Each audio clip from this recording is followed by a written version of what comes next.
Merci Monsieur le maire, bonjour à tous. Il y a quelques jours, la rue Erlanger et ce bâtiment étaient occupés par des associations et des demandeurs de logement. Ça a enflammé les réseaux sociaux. Yann Brossa était présent sur place, s'est exprimé. Et puis certains ont cru bon poser la question: à quoi joue Yann Brossa? Soyons clairs, à construire des logements sociaux, c'est la mission que la maire de Paris lui a confiée. À quoi joue le groupe communiste et citoyen? À faire respecter les engagements de campagne que nous avons pris devant les électeurs. Des engagements sociaux pour continuer à loger des Parisiens, à loger des demandeurs de logement, tels que je l'ai entendu tout à l'heure.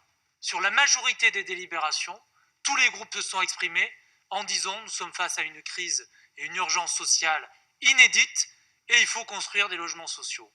Et bien là, ici dans le 16e arrondissement, il y avait un projet porté par Paris Habitat de construction de logements sociaux. Alors j'entends la question de la densification qui se pose intramuros.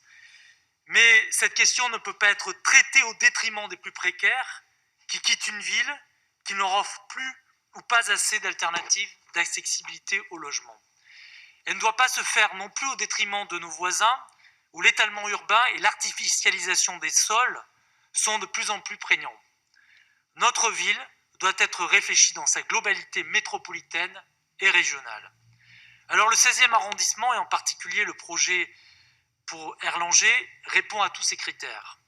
Rappelons que le 16e est à la fois l'un des arrondissements au plus faible taux de logement social, à peine 5%, l'un des arrondissements le plus vert, notamment grâce au bois de Boulogne, mais aussi aux multiples espaces verts qui le parsèment. Donc le vœu que nous proposons et que nous souhaitons, c'est que la ville réitère sa volonté de soutenir le rééquilibrage de logements sociaux dans les arrondissements déficitaires.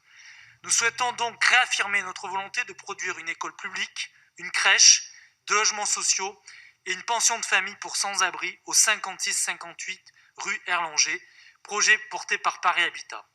Cela va aussi dans le sens de la loi SRU que nous nous sommes fixés d'ici 2025 et j'ai lu récemment dans la presse des écologistes réaffirmer cet objectif. Je vous remercie. Merci beaucoup Nicolas.